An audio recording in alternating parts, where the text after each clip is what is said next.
Transmitting to you from Old Heart Radio.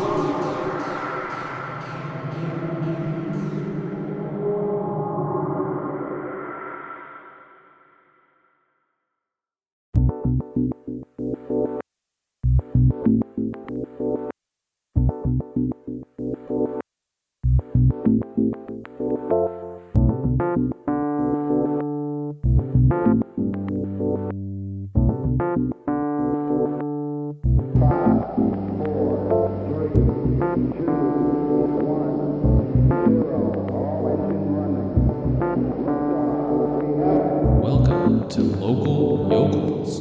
Oh, sorry. We'll cut this all out. Get this in post. We'll cut all that out. This is, I mean, without fault, Old Heart Radio is what Old Heart Radio is. This is episode, I think, 14 of Local Yokelz now. I got Nick Flannery sitting down here with me. Nick, say hello to the hot dogs. Hey, hot dogs. I didn't know that's what we were going to call you guys. I forgot. Oh, yeah. I'm sorry. It's David actually called me out on it in a podcast recently. He was like, why do you call people hot dogs? And I was like, I had to think about it for a second. I was like, I just like the way it sounds. It rolls off the tongue. Yeah, so I don't know. I guess maybe everybody's just a processed piece of meat in a shiny tube or something. No, let's not go too deep down that road. That's what I feel like most days. Yeah, I mean, we're getting existential here. I wake up like that. I go to sleep like that. Damn, coming out hard. What are you sipping on there, my man? This is a scotch. It is a Japanese scotch called Akashi. And I opened this one just for this conversation because I was so excited. Oh shit, dude. Oh shit. Well, is it tasty? Is it worth it? It's quite tasty. Very smooth. Yeah. Not too bold of a flavor profile.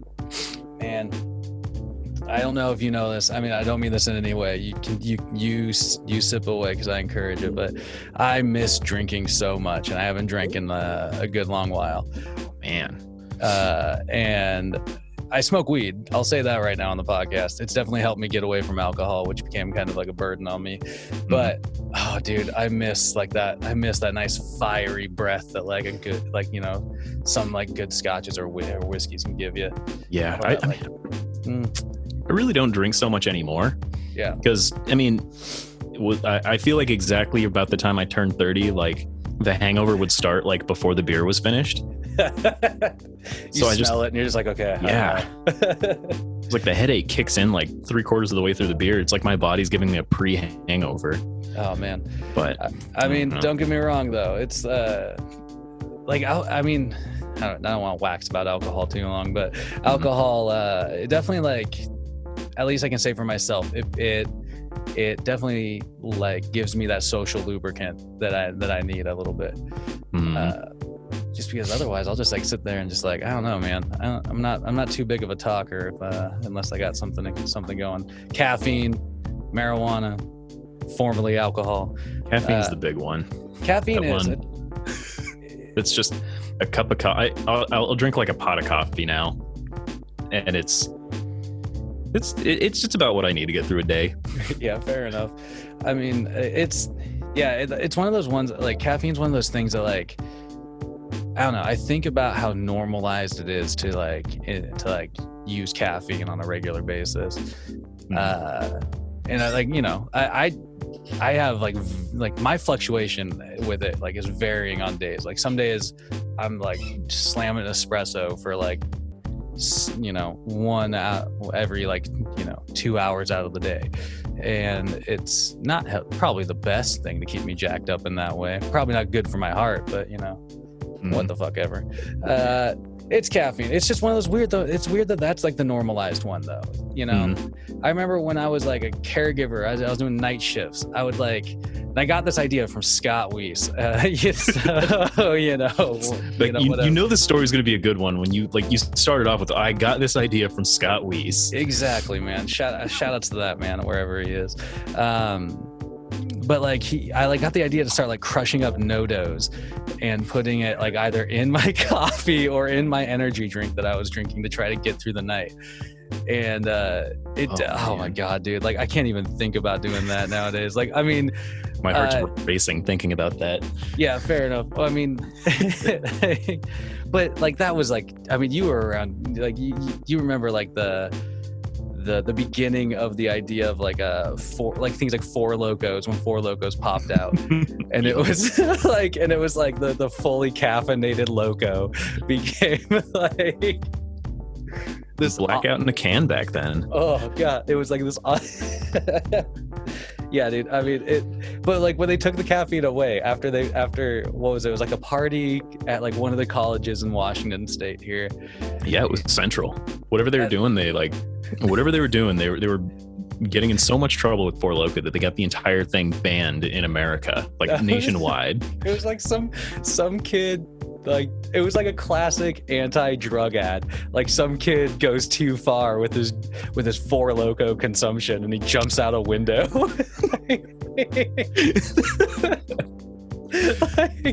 Yeah, but you're right, dude. Like that incident sparked like a national ban on the caffeine in the Loco. There's still somewhat of a scene up in Bellingham because you can still get the caffeinated ones in Canada.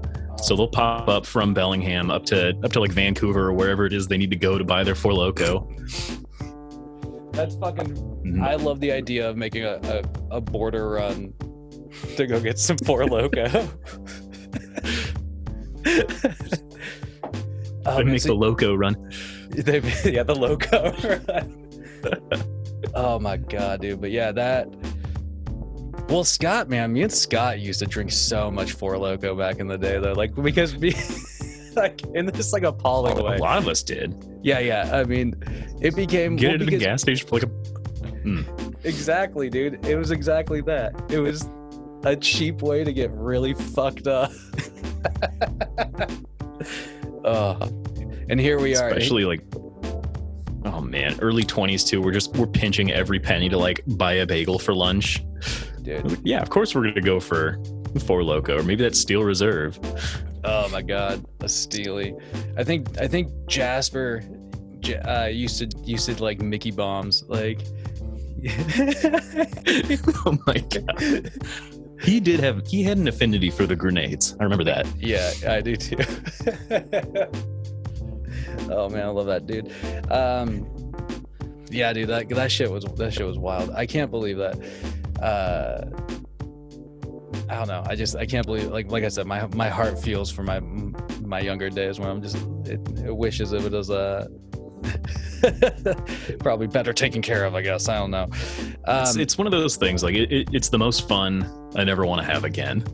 Oh, for sure. I think about the amount of not time, but probably money the most that I've spent on dumb shit that I basically put in my body, we'll say. Yep. That's a nice way of putting it. That's a not revealing way of putting it.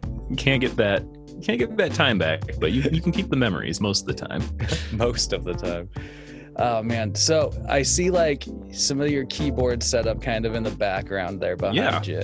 What have you been working on the most lately, man? I watch your Instagram stories so often, I feel like, because you're always posting these cool like things that you're working on. Do you just have like random like tracks that you just enjoy picking up and putting down? Are you working on anything in particular? Like, yeah, honestly, so I am completely unfocused right now with learning all of this stuff. Like after Schmouder, I like kind of fell off with making any kind of music at all. Just wasn't really a priority at the time. And then there was like a 10-year break, and just when the pandemic started up again, of course I wanted to get back into my old hobbies. Yeah, for sure. So I bought a guitar because I didn't have one with me at the time. And I started like looking into software. Yeah. Like, because I didn't want to buy an amp because like I keep living in these small apartments with thin walls. Word. Or whatever. We have roommates that I don't want to annoy. Like, yeah, there's always something, man. Yeah, it's always something. So I looked into like getting software amplifiers, and they sounded so good. And I kept like upgrading in little gears, and you know what? I want to start recording some of what I have here. I don't have a drum set. What am I going to do for that? So I started looking in digital drum instruments. Yeah, man. And it just sort of spiraled completely out of control from there. You know, on a different podcast I just recorded, I was talking to my friend Jamie about her like gearhead affinity for like fly fishing and outdoor gear, and then I was like, you know, you don't even know how deep that goes for like musicians. Like the music gear like never stops, dude. Yeah, it can't. But actually, I had to break down, and I actually ordered another guitar just a couple days ago because I needed a 7-string. For a track I'm workshopping. I haven't even started writing it yet. I'm just like workshopping ideas for it, but I know it's going to need that bottom end on that guitar, like a growl to it, because it's going to be about space cats. Oh shit! Like space cats. I don't know if you're familiar with Twilight Imperium, the board game. I'm not actually. I can't say I am. What is that? What is it? Explain it to me real quick. It's a massive game. Like one game can take like 12 to 14 hours to play. Oh, okay. Yeah. And it's sort of like an extremely complicated like hash out between Settlers of Catan and Risk. So like you're trying to get the resources you need to succeed in the end, to accomplish objectives. And, you know, you got to fight everyone in the meantime to get those things. That's cool. Because like that's like I love the gameplay of Settlers, but you know, just kind of building and storing does get a little stale sometimes. So that is a cool merging of ideas there. Oh yeah, and that's because it is such a huge game. Like it does really eat up time. So like if you're gonna actually sit down and play it in person, like you either have a table that you're not gonna touch like for weeks at a time with that game set up on it, or you're doing it online. And we played online. Fair enough, dude. I mean, there's some of the factions in there have like these unique faces. Like there's a race of cat people. They're like these desert trader type cats. Oh shit. And they're wealthy as hell because they're traders. Nice. And then there's like this necro. So I don't know. The lore and like the imagery in this game is so cool. I just started like making up song ideas for it, and I finished one for the necro virus. Yeah. Oh, dude. I think I saw. Yeah, okay. That's what that was for. Yeah, I had no idea. I was like, necro virus. Where'd that come from? So that's just a faction in that board game, and I made that song, and it's this horrible smash together of like trance music and black metal. It's one of the most disgusting things I've ever created, and it kind of sounds great. It's awful. Like, yeah, like a part of me was like embarrassed to post it on the internet. Oh fuck no, dude. There's the thing I feel like I always have to tell myself, even when I post these podcasts, is that like there's so much more embarrassing shit that other people have done on the internet. That is true. Either way, like, you know, it's one of those things. People are gonna like it or lump it, you know. And I think that I think it's just a bold move to fucking put anything up anyway, just because you're creating it, dude. It's hard to like sit around with like things just like stacking up on your computer. Yeah. No, that's what me and every other Geardo musician, we don't make songs. We make like 2 or 3 riffs and record those and then forget about that file on our computer for 6 years. Yeah. It's just, I don't make finished products. It's the same, dude. I have like, I have multiple different like random tracks of things that are either waiting for like me to finish like some sort of vocal thing on them, me to finish some sort of like, you know, additional drum thing for them, like what the fuck ever. But it is you just see it's, but I don't know, like I kind of like the flow of it, even though it's chaotic. I'll just like it's when I sit down, I'm just like, all right, man, I haven't looked at this in a while, let's open it up, and I have some like fresh ears for it sometimes. And I've even had it happen like just because of the way that I did do that initially. Like I've gone back and found like 3 totally separate ideas that I was just like, you know what, these things all work together, why don't I turn this all into one project? And there's like almost a whole completed song. Exactly, dude. I actually have definitely done that before. I'm working on this one. It's like this Jeremiah a long while ago started getting into beat making, and he gave me like I have this like folder on Google Drive that's just full of like, there's at least like 20-25 tracks of just like random stuff that he's made. So every now and then I try and like get on there and like pick through one, and like I'll just start like dicking around with it, you know, adding this or like adding that, like, you know, eventually trying to get like some sort of vocal work done on them, because that's really what they're for. We have this I think it's still ongoing. I think we made a guarantee that we don't really put too much shit down. But we have this project called Revenge, and it's basically the story Pretty about badass name. Yeah. So if you think that's badass, listen to this. So it's about two android wizard brothers who fly around through time and space, and they're on board. Their drive is basically just this quest for knowledge. So it's always it's a constant quest, you know. I'm into it. I'm pretty into that.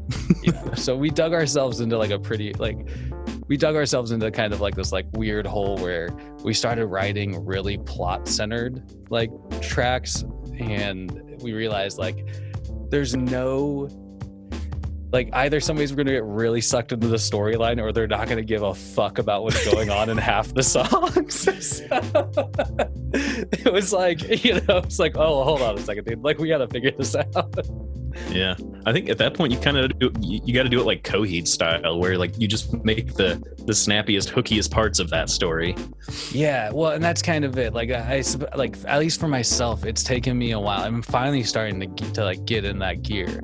It's taken me a little while to like write in that way, and I think like it's specifically like even calling back to like some of the Schmouder stuff, like just for the hot dog's sake, like me and Nick here used to be in this band called J Schmouder El Capitan. Was it more than a band? Was it a mythical legend? Yes, it was. It was all the above. Dusty Gill, who's also been on the show, was another member. So anytime you hear Schmouder reference, it's probably that. But yeah, so even dating back to that, like a lot of stuff, like I realized this, I started writing like really specific, like instead of like putting a bit of plot in there, it was like all plot. Just exposition dumps. Yeah, exactly, dude. And so it was just like there's oh man, it's like that era of comics that was like late 90s or something, where the speech bubbles would be like 3/4 of the panel. Oh no, dude, seriously, it's like for some reason I've always been dialogue heavy. But I think I'm finally I've caught a different kind of flair these days, so that's kind of interesting. Hey man, you wove some epic tales of what we got up to in the underworld. Saving Santa, fighting Satan, or maybe it was the other way around. I don't quite remember. Oh man, the Christmas in the Underworld trilogy was, I feel like we played that live at least once. I know that for sure. Did we? Yeah, because it was at the it wasn't the first. It was at the community center in Wenatchee. It was like one of those nights that Zach tried to put together. It wasn't, and I don't think it was the first one, because the first night we didn't get to play it the first time. It got shut down. Yeah, I think, right? Like, and our stuff kind of got locked in the room for a second. I think that's right. Someone locked the green room and no one had a key. Oh my god, that's so. Oh my god, I forgot about that. Like how that. Yeah, it was somebody forgot. Somebody locked in. Oh my god. But anyway, did you ever hear the actual reason they shut us down? No. What was it? So Pat was working like side by side with Zach on this one. And what the city required them to do to rent out the community center was to hire off-duty police officers as security guards. And they're like, yeah, sure, that sounds like a pretty good idea. They're like really well trained for that. And they'll make sure to keep all the, the bullshit we don't want on the show in the show. Yeah. And what wound up happening is these cops went like across the street and found two girls drinking underage, not at the community center, across the street from it. And then they're like, oh, all right, you guys got to shut the whole thing down. Oh my god! And so these two cops who were hired, and I think they got paid $200 a piece to shut the show down partway through. They got paid. I like that. I like you framed it like that. They got paid $200 a piece to shut the show down. Yeah, pretty much. Yeah, that sucks. I mean, actually wonders why they have a brain drain of that town. Yeah, for real though. I don't disagree. Like, I think it's a kind of a good idea to like, especially if it's an underage show, maybe like make sure there's some sort of like security. But actually, no, it's a great idea. Like, it just if they were doing their job, which would be preventing that from happening instead of, I don't know. Yeah, it's like they're protecting the city from us. Yeah, exactly. That was what it felt like growing up, man. I mean, the way the music scene kind of fell apart. Like I remember when I was like 13,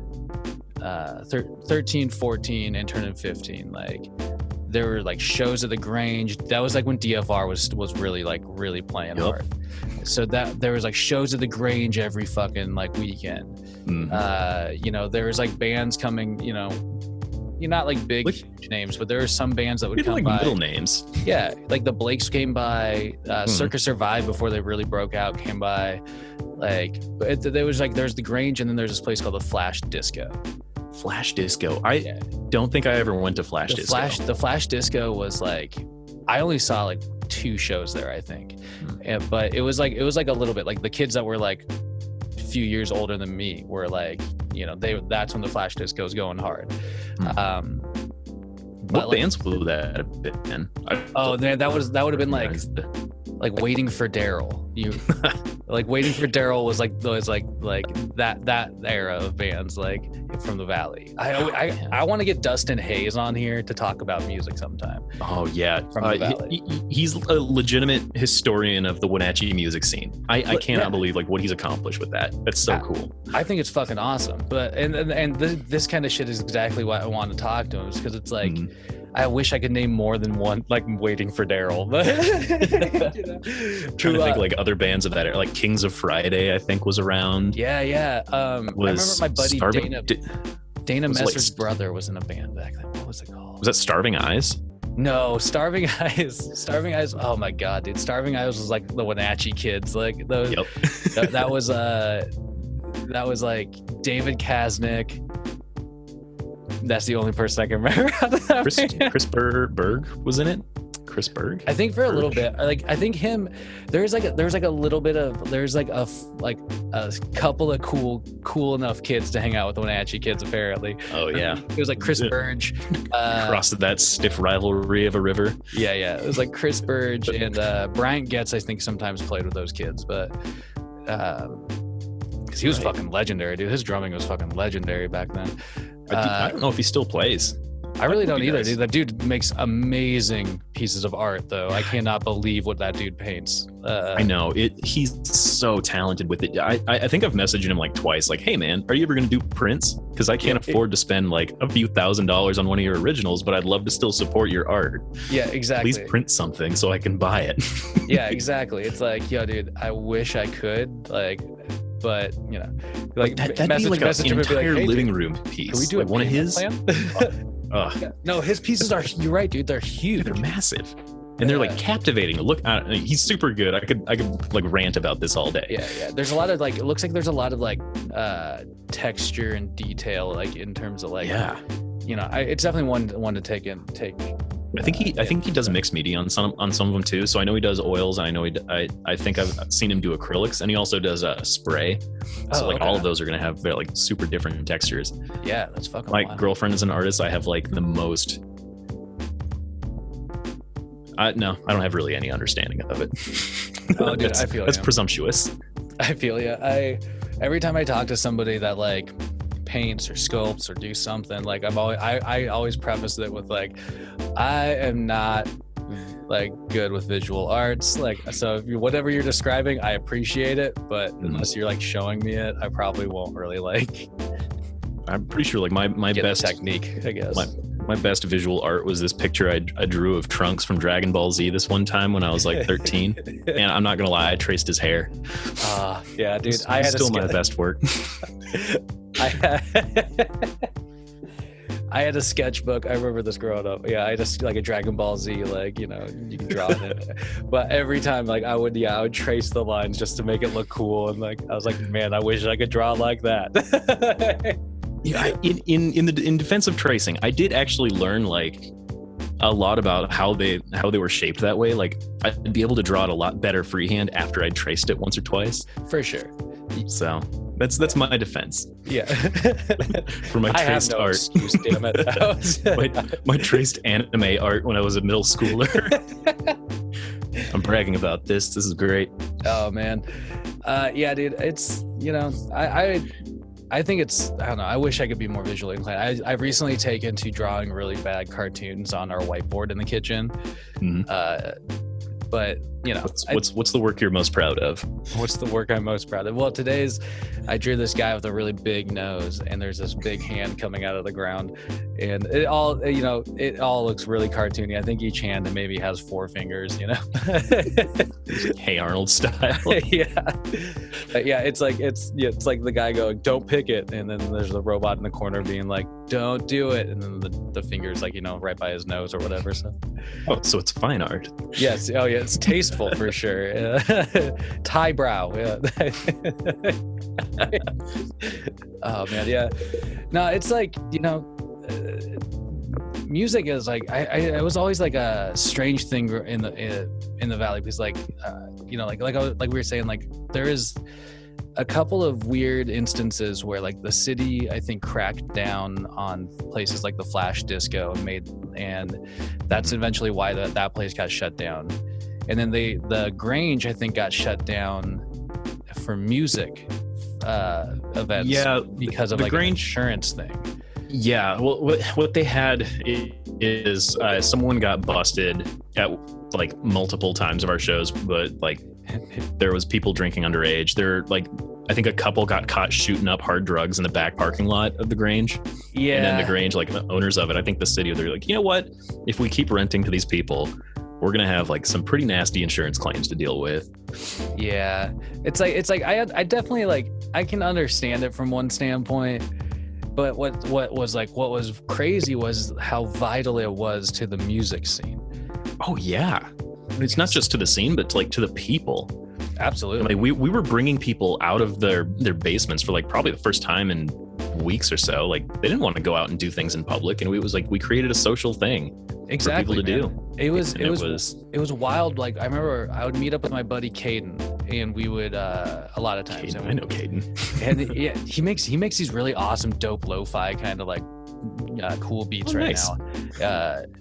I've made 3 of those. I'm not very creative about them. Same, but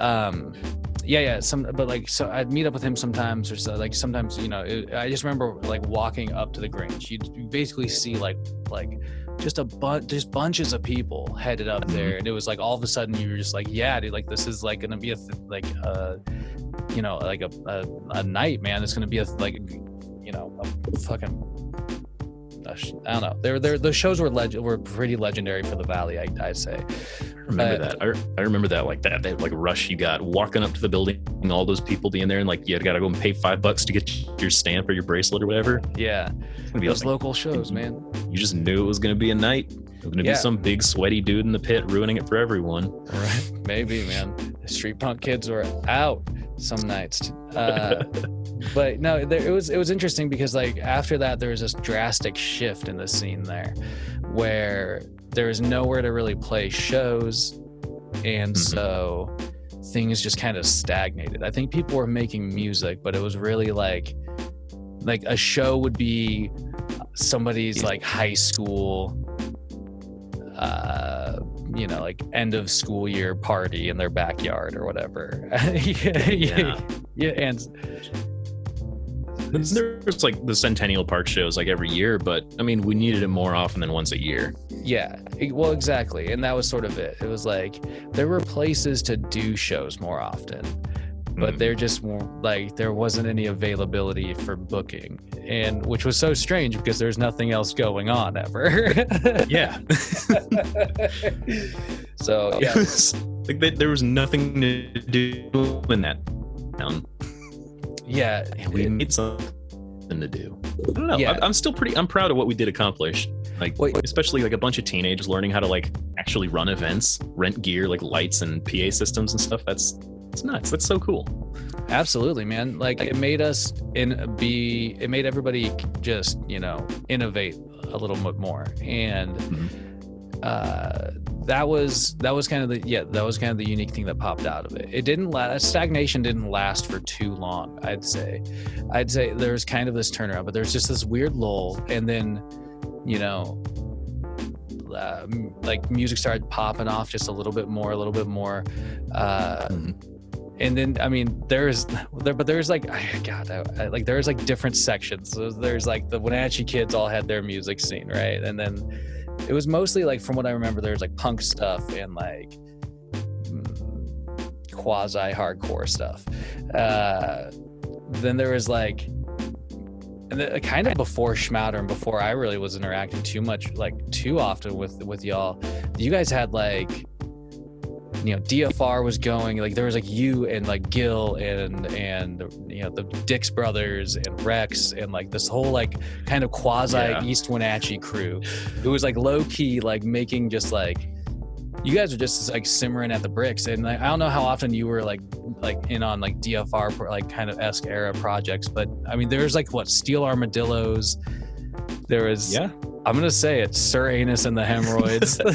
you were dancing around it for so long. I love that shit, dude. I was like, man, because it was so much fun. And this is something I've talked about on other podcasts. Like it was fun, and like the difference was I felt like all like Wenatchee kids, like they were, you know, not to just like lump them all in, I guess, but just that scene at that time, they were all trying so hard to be so serious. And on the opposite end, it was like you had a bunch of like other people making like really good music while just goofing the fuck off and like, you know, like enjoying it. And so it was like, we had so much fun. We wrote songs about the stupidest shit. I remember there's what project was it that there was a song called oh god, what was it? It was like T for Two Compliments of Elrond. Oh, that was my solo project. That was just you? That was Rafford Magonson's solo project. Before Rafford wound up joining Serenus and the Hemorrhoids during their second phase of music. When they stopped using Microsoft Sound Recorder and started using the 16-trap Tascam in Rex's shop. Oh man, but that's what I'm saying. Like it was definitely like there was different. It was just interesting because there's different like methods to the music madness, and I don't know. Like it's something like when I moved over here, I noticed like that immediately the music scene. Where are you, by the way? I'm just gonna interrupt you. No, I you're have good. No idea where you are. I'm in Olympia. You are in Olympia. Okay. Yeah. You're in Bellingham still, obviously, right? No, I'm actually in Kirkland now. Kirkland. Oh my god, dude, I'm sorry. I spaced on that too. I thought you were in Wenatchee. No. I knew you were in Olympia at one point. I didn't know you were still there, but yeah, okay. I'm still in Olympia. Actually, funny enough, like me and my fiance, like we're generally like trying to head toward like kind of towards Bellingham area in the future. Ooh, fiance. Yeah. Congratulations. I don't know. Yeah. I don't think I knew that actually. She decided she's gonna put a ring on it. So nice. Yeah. Get a toe ring. Yeah, that's what it really was. I was like, I just want a toe ring, baby. He proudly says. I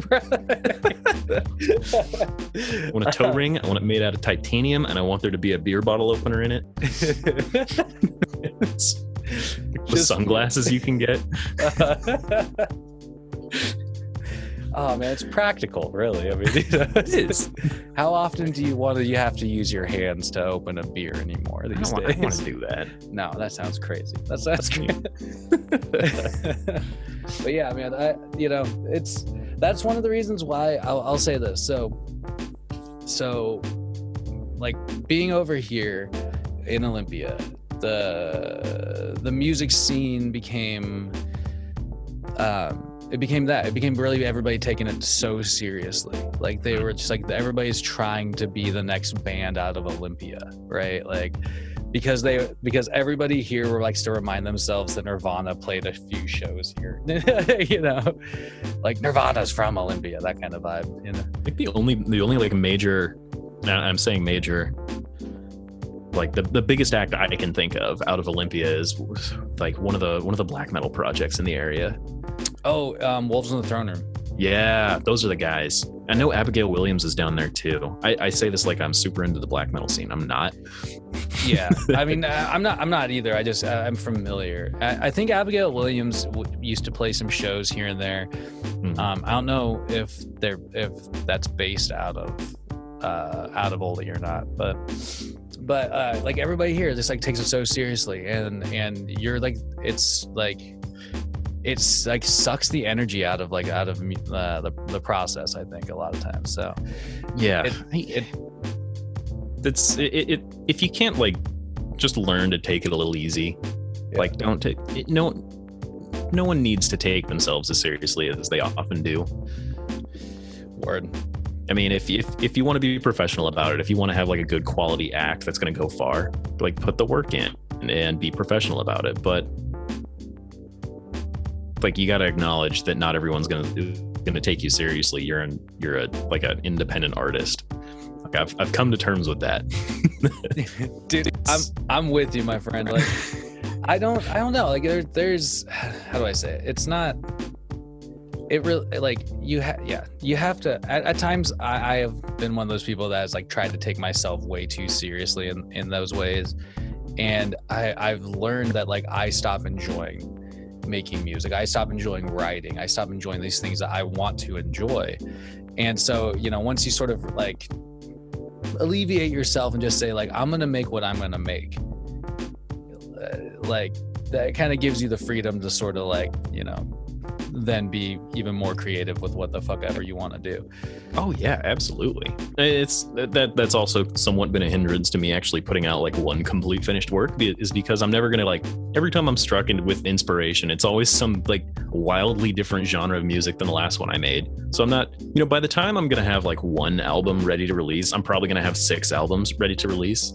Yeah, because I can't stay focused on one thing for long enough.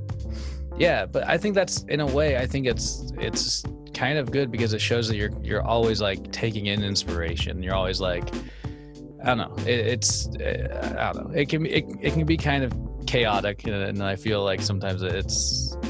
I can say for myself at least, the focus is like sometimes the hardest thing.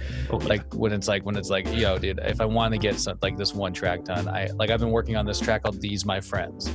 And I have my vocal part down. I've like practiced it, and it's just about like getting a recording down. But it's like I've tried it a couple of times, and I'm just like, fuck it, dude. Like whatever. But that's because every time you hit the record button, all of your skill disappears. Yeah, that happens to me every time I hit that button. I forget how to play guitar. Yeah, all of a sudden, like your like nerves just like seize you up, and you're just like, okay, I'm not gonna do it. But that's, in a way, what's been helping me work with that is that like I've been able to say like I have this and it's like ready at this one stage, but I've been turning and I've been working on here and there more bits for. I'm just gonna say the Jay Schmouder like kind of revival that we've been sort of simmering about. Mm-hmm. So and it's been kind of fun to write in like this different style, and I think that helps me focus on a separate writing style that I have for this other project in a way. So I don't know, maybe splitting focus kind of helps sometimes. I'm actually pretty excited for the idea of the Schmouder project, and I mean I've been toying around with riffs, but I keep getting like stuck in this place where like, is this a Nick Flannery solo project riff, or is this a Jay Schmouder El Capitan riff? Yeah, this sounds a little try-hardy. That's a Nick one for sure. I'm with you, and it'll be one of the things we talked about before doing this podcast. Is we talked about trying to get the cast, the Schmouder crew, on an episode, which I think would be like, for me, that's been like, I have it on this list on my phone as like pipe dream, so I'm hoping to make that happen. It's got to be totally doable. I mean, we could have probably every member get on it. I was thinking worst case scenario, we get everybody that's in Wenatchee just over to Gil's house and make him like just hit record while they're all in one room or something. But I want to make that happen because that for myself is like a project that I look back on and I think like, wow, like it was so much fucking fun to do, and that energized so much else in my life. And so like, I just like something that's like a fun energy suck is what it sounds great. One of my all-time favorite just memories of just things that we got up to is when we all just decided that we were going to do like a 24-hour lock-in and record the album in one night. We obviously did not succeed at that. We were deliriously tired at like 4 a.m. trying to track. It still shows, like, if you go back and listen to those recordings, like, we're clearly not at the top of our game. Yeah, I mean, like that's what I mean. And like for myself, like there is some moments where I definitely remember letting my young early 20s want to like get fucked up and party impact my vocal prowess, we'll say. Oh man. And so like it's I mean, it's like, but irregardless, one of the things that I think is so funny from that is that, like, every now and then when I'm interacting with some, like, somebody from Wenatchee or whatever, like, somehow that gets brought up, and not usually by me, but it's usually by like the other party. And it's like people also remember the fun that I think that we brought to the stage and to like the night that they saw us play. And so I think they also knew what they were getting into with a Schmouder show. Yeah, absolutely. Like, a band shows up with a name like ours, looking the way we did, Dusty Gill in a hot dog suit with a double neck guitar, Jasper wearing like the Kiwanis like fringe vest, oh my sombrero. God, he used to rock that sombrero. Yeah. Like, yeah, dude. They knew what they were getting into. And we would play like acoustic ballads about like stalkers or like a straight up hardcore metal song. Oh my God, dude. But that we had to censor, so we'd like say Spock instead of fuck, and it was, oh my God, dude. And that's what I mean, like it was just like heinously ridiculous at times. and I think that's something at least I know I want a little bit more of. So, yeah. Whether the world is ready, will have to be up to them. It's just, we had literally no regard for what like should have been. We just did what we felt like doing, and that results in songs like Death on TV, which is like half math rock and half 90s TV show themes. Absolutely, man. That's the one, man. Like, a Death on TV is I don't have like, I haven't heard that track in so long, but I can hear parts of it in my head still. We have a SoundCloud, and you can go and listen to it. Is it on there? Yeah, if you can track down Hats McGavin on SoundCloud. Oh my God. Hats himself uploaded a bunch of our old most legendary stuff. Oh my God, dude. I'm gonna have to. Yep. Okay. Well, you heard it here, podcast friends.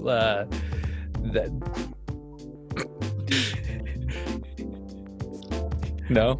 Cowboys and Indians is also there. Oh no. 98802 crew. Well, you can't tell people about that. Laying it bare.